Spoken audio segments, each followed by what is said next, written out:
Chers amis, bonjour, bonsoir en fonction de l'heure à laquelle vous nous recevez. Aujourd'hui, je suis encore une fois heureux de vous retrouver après quelques temps d'absence liés à quelques missions que nous avons effectuées du côté de Port-Gentil. C'est l'une des villes de notre pays, le Gabon. Je voudrais encore une fois remercier le Seigneur pour le bonheur de vous avoir connecté, suivant les programmes de radio et télévision Hermon par Évangile TV. Et je crois de tout mon cœur que quelque chose de bon va vous arriver à la suite de cette émission. Nous allons prier.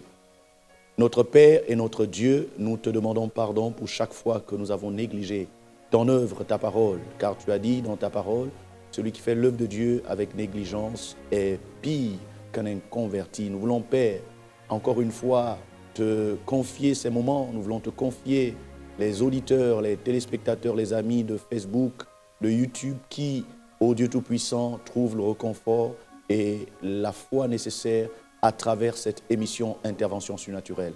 Étends ta main et permets que nous puissions donner le meilleur de nous-mêmes et que tous ceux qui suivent soient bénis, comblés et que leur vie décolle au nom de Jésus-Christ Nazareth. Que toute la gloire, que l'honneur, la louange te reviennent au nom de Jésus. Amen. Dans le cadre de votre émission Intervention surnaturelle, aujourd'hui je voudrais parler, n'est-ce pas, de la gloire de Dieu qui agit aujourd'hui. La gloire de Dieu qui agit aujourd'hui. Vous savez, lorsqu'on parle des œuvres de Dieu, nous ne parlons pas seulement du Dieu de l'histoire, nous ne parlons pas seulement du Dieu de la Bible, mais nous parlons aussi du Dieu qui est présent. Dans Hébreux 13:8, la Bible déclare « Jésus-Christ est le même, hier, aujourd'hui et éternellement ». Et si nous croyons qu'il est le même hier, aujourd'hui, éternellement, ça veut dire que ce qu'il a fait au temps d'Abraham, ce qu'il a fait au temps de Moïse, ce qu'il a fait avec Moïse, avec Élie, avec Josué, il le fait encore aujourd'hui. Dans l'histoire de l'Église, nous voyons combien la puissance de Dieu, combien la gloire de Dieu a utilisé des gens comme Étienne. La Bible dit qu'il était rempli de foi et de puissance et il faisait de grands miracles au point que ses contemporains n'ont pas accepté que Dieu était avec lui. C'est pourquoi d'ailleurs ils l'ont persécuté. Mais cela n'a pas changé le fait qu'à travers ses mains, des malades ont été guéris. À travers sa prédication, des personnes ont été sauvées, ont été transformées. La gloire de Dieu est une réalité que chacun de nous doit expérimenter. La gloire de Dieu est une réalité que nous devons vivre. La gloire de Dieu est une réalité que nous devons accepter et recevoir. Et je crois de tout mon cœur que si vous suivez cette émission, c'est parce que la gloire de Dieu vous a attiré. Si vous suivez cette émission, c'est parce que la gloire de Dieu vous a positionné. Et au terme de cette émission, quelque chose de bon va vous arriver au nom de Jésus. En lisant l'histoire, n'est-ce pas, de Zacharie, on se rend compte que pendant qu'il exerçait son ministère et qu'il exerçait les fonctions de sacrificateur, il s'est retrouvé dans le temple, dans le lieu très saint, en train, n'est-ce pas, d'offrir des parfums. Parce que le sort l'avait désigné pour offrir les parfums. Et c'est là qu'un ange va lui apparaître. Et l'ange va lui dire qu'il va bénéficier d'un miracle. Sa femme Élisabeth va avoir un enfant. Et cet enfant sera appelé Jean. Il va être le précurseur du Messie. Et la Bible dit que Zacharie a hésité, il n'a pas cru. Il a voulu poser beaucoup de questions. Au point que l'ange a estimé que puisque Zacharie était incrédule, ça ne va pas changer le fait que Dieu puisse accomplir ce qu'il avait promis. Mais n'en demeure pas moins que Zacharie devait, jusqu'à la naissance de cet enfant, demeurer muet. La gloire de Dieu, donc, n'est pas seulement là pour bénir, mais elle peut aussi, quelque part, nous reprendre.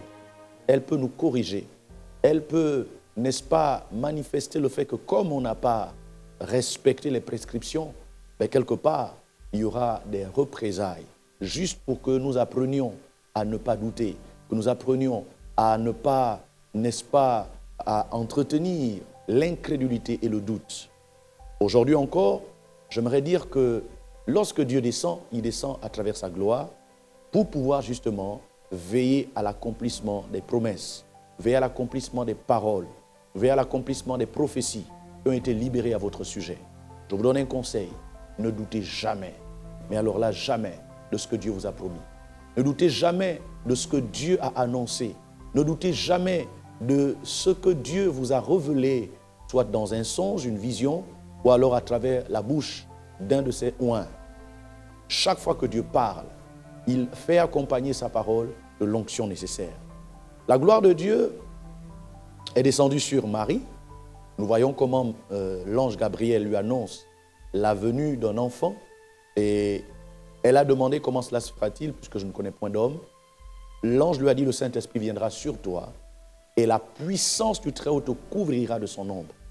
Donc la gloire de Dieu a la capacité de nous couvrir et de faire germer, de faire pousser et d'amener à l'existence ce qui n'existe pas.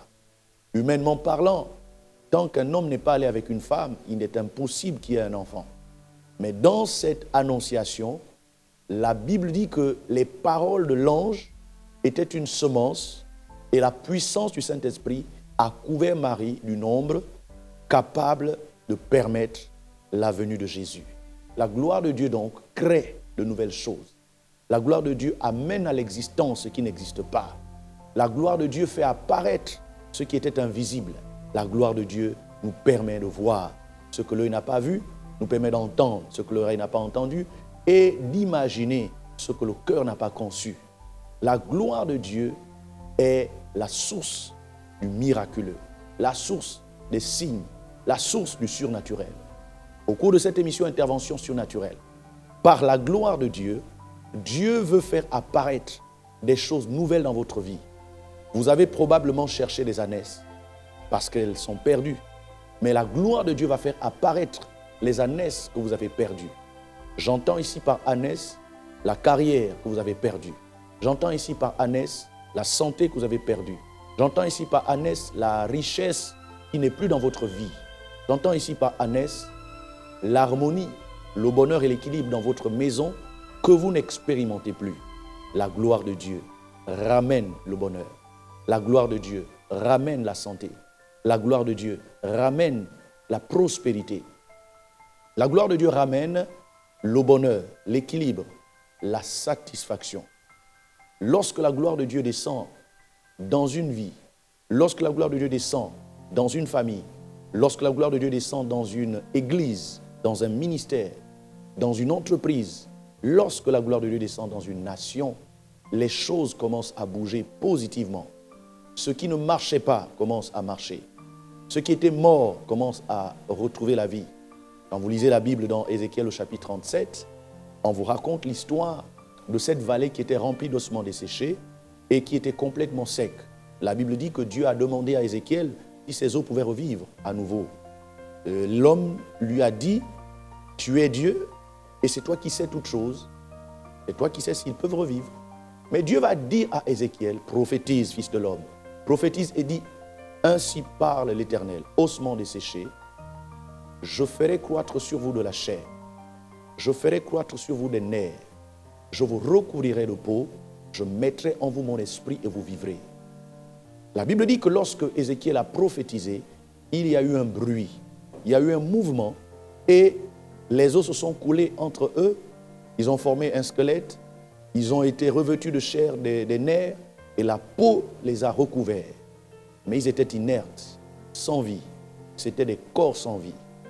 Alors Dieu renchérit en demandant à l'homme de Dieu, au prophète Ézéchiel, prophétise cette fois-ci, prophétise et dit, ainsi parle l'Éternel. Esprit, viens des quatre vents, souffle sur ces morts, afin qu'ils revivent. La Bible dit que quand Ézéchiel a prophétisé, l'Esprit entra en eux. Ils se tinrent sur leurs pieds. C'était une armée nombreuse, très très nombreuse. Bien-aimés, la gloire de Dieu ramène l'harmonie au niveau de la structure de votre vie. Tout ce qui ne marche pas dans votre vie, c'est parce que votre vie est déstructurée.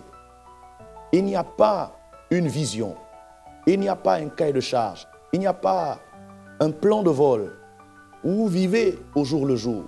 Vous êtes un spécialiste du pilotage à vue.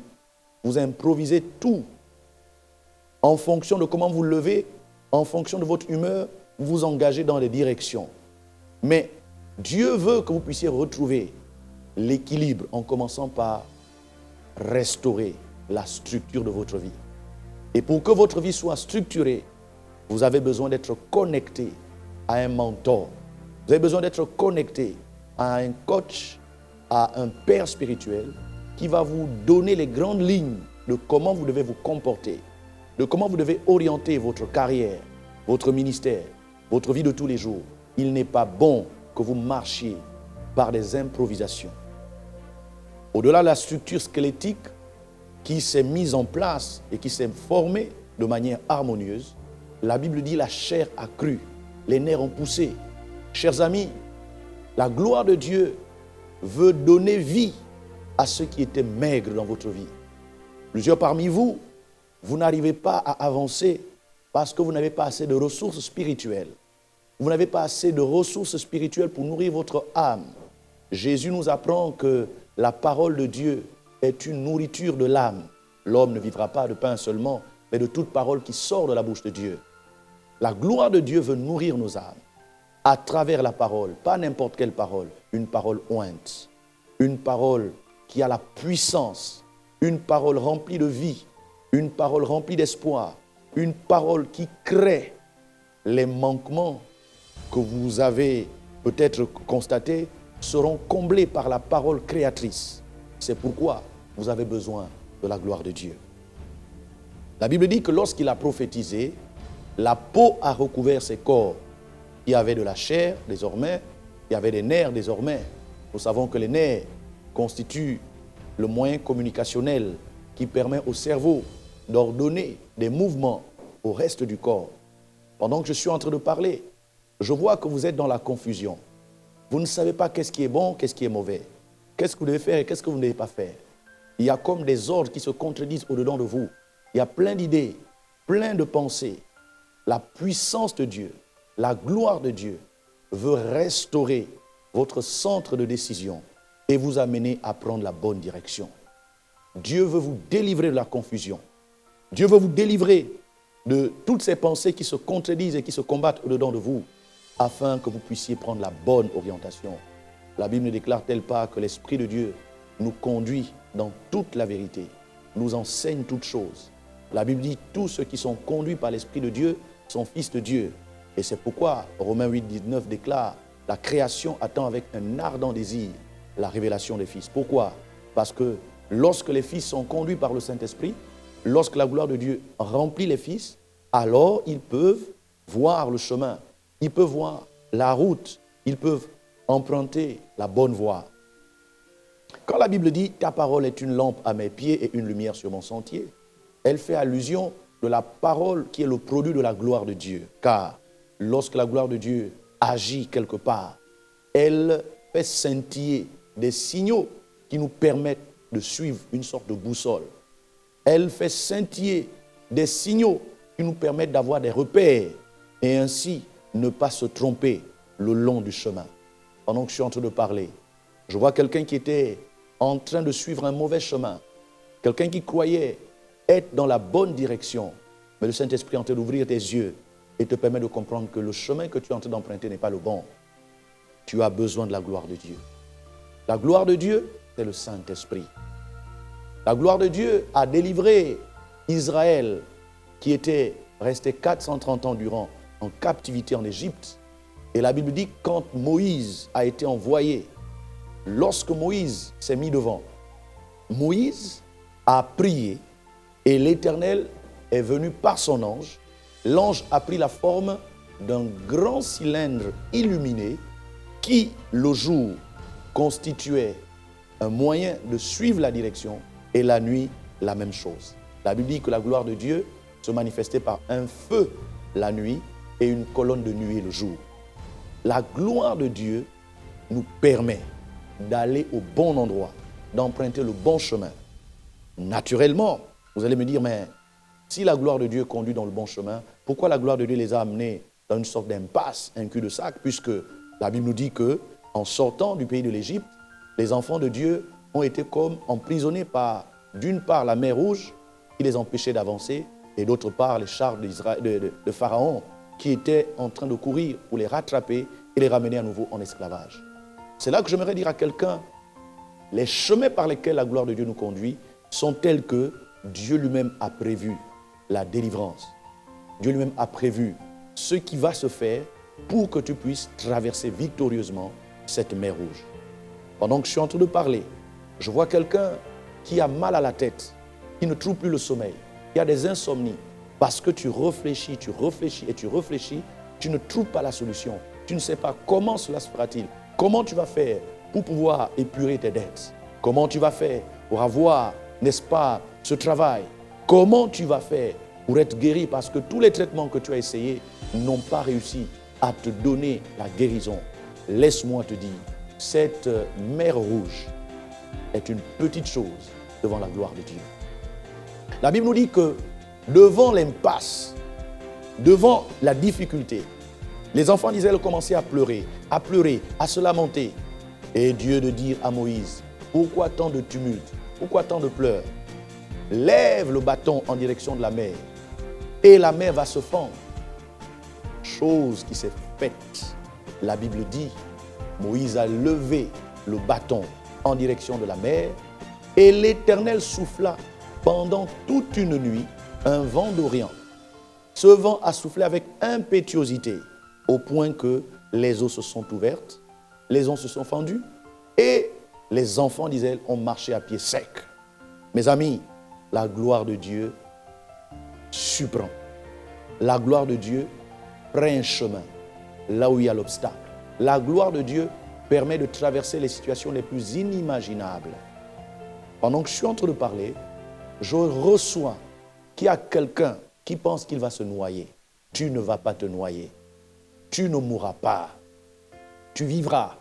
Et cette situation sera un témoignage qui permettra la conversion, le salut et la délivrance de plusieurs qui passent par la même situation. La gloire de Dieu va te permettre de traverser sereinement. Vous savez, quand vous traversez la mer Rouge à pied sec, il y a nécessité d'être oint d'une onction que j'appelle l'onction du courage. Parce que s'il est établi que Dieu a fait son miracle, la preuve c'est que les eaux se sont fendues, mais la vérité c'est que quand on rentre dans le lit de la mer Rouge, on est quand même effrayé. C'est un mur de glace. On se demande, et si ça lâche, on va mourir. C'est pourquoi il est bon d'avoir la présence de Dieu, la gloire de Dieu, pour traverser victorieusement. Je comprends mieux le psaume 23 qui déclare, quand je marche dans la vallée de l'ombre de la mort, je ne crains aucun mal, car ta houlette et ton bâton me rassurent, et tu dresses devant moi une table devant mes ennemis. Bien-aimés, le courage était nécessaire, la force intérieure était nécessaire pour qu'Israël avance. Parce qu'au fur et à mesure qu'il descendait dans le lit de la mer Rouge, il pouvait faire demi-tour, il pouvait rebrousser chemin, il pouvait se décourager. Mais parce que la gloire de Dieu était là, ils ont été fortifiés. La Bible dit, au reste frères, fortifiez-vous dans le Seigneur et par sa force toute puissante, revêtez-vous de toutes les armes de Dieu afin que vous puissiez tenir ferme et résister après avoir tout surmonté. Le temps est arrivé, nous devons permettre à la gloire de Dieu d'avoir le courage, de nous donner le courage, la conviction, la paix intérieure pour nous permettre de traverser victorieusement cette situation avec laquelle nous avons dormi. Tu te réveilles le matin, tu trouves des factures.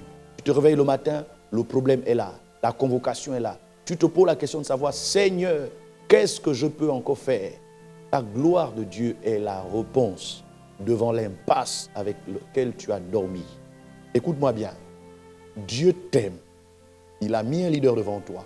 Et ce leader a déjà obéi à Dieu. Il intercède pour toi. C'est le symbole du bâton qui est dirigé en direction de la mer Rouge. Toi, crois seulement.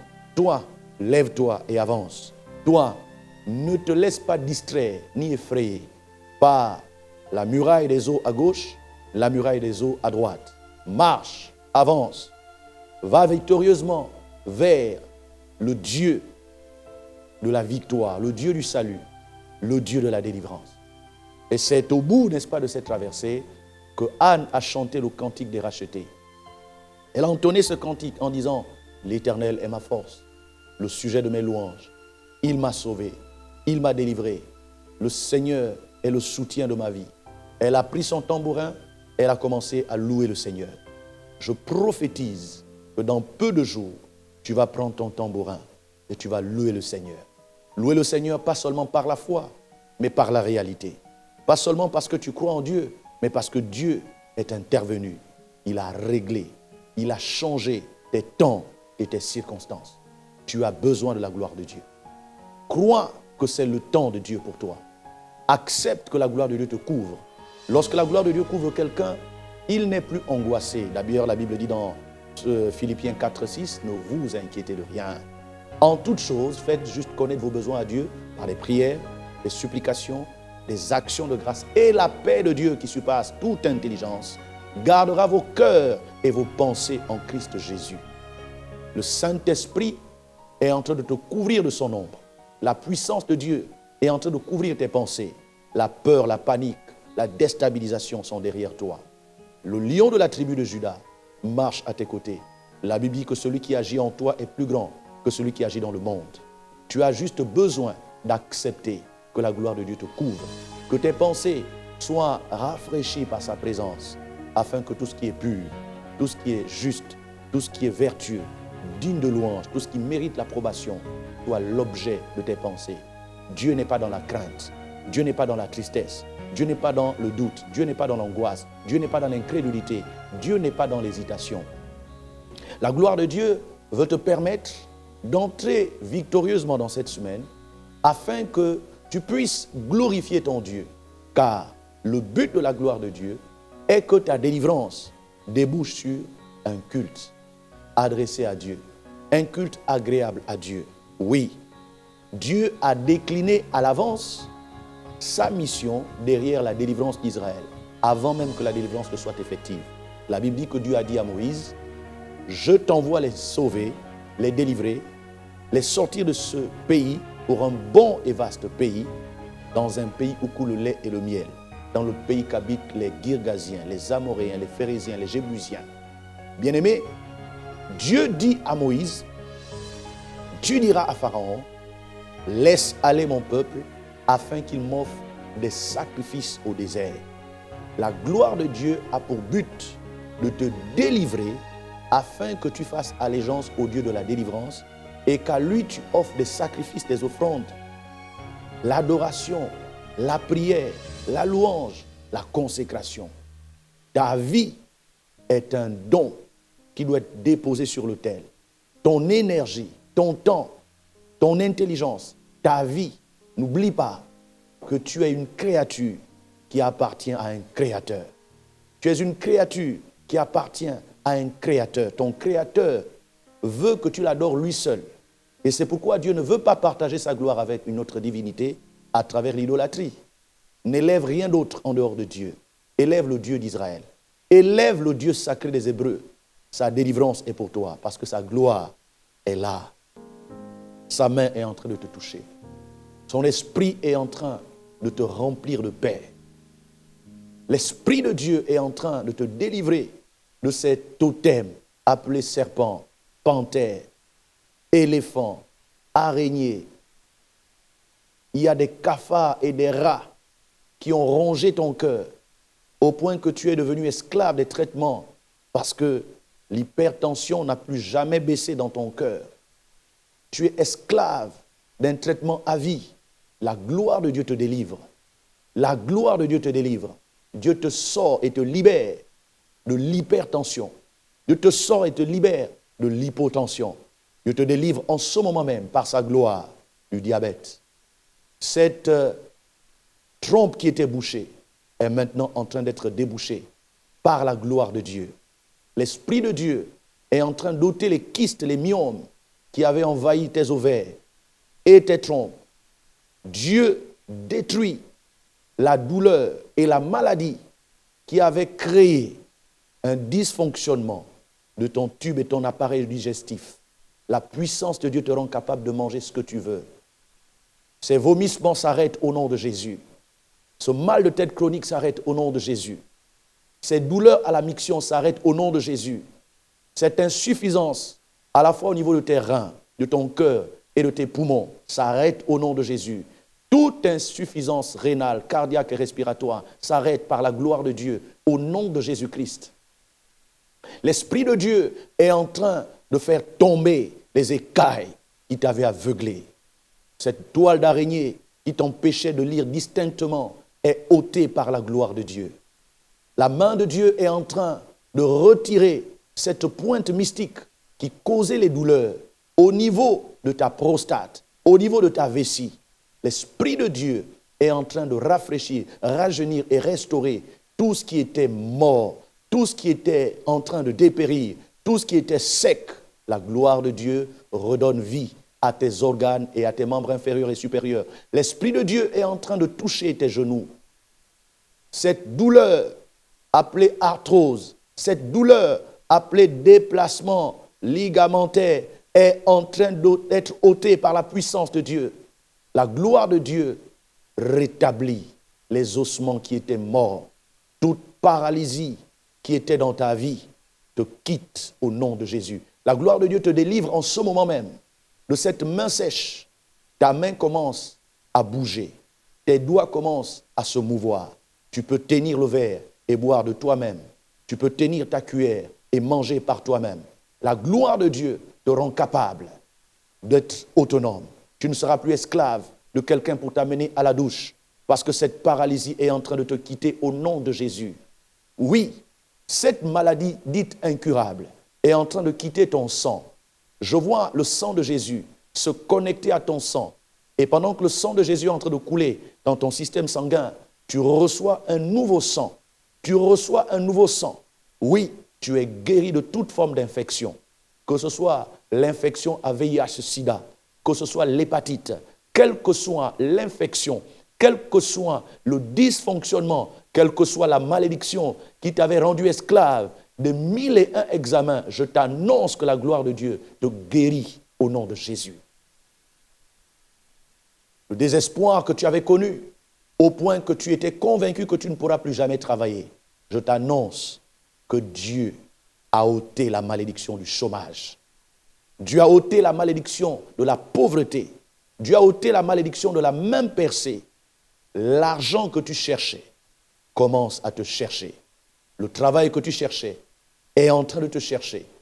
À la fin de cette émission, tu trouveras un message dans ton téléphone. Quelqu'un t'appellera pour t'annoncer que ton dossier a été agréé. Laisse-moi t'informer que l'intervention surnaturelle se manifeste par la gloire de Dieu dans ta vie. Je prie pour toi maintenant. Père, dans le nom de Jésus-Christ de Nazareth, je lève ma voix en faveur de cette femme. Je lève ma voix en faveur de cet homme. Je lève ma voix en faveur de cette famille.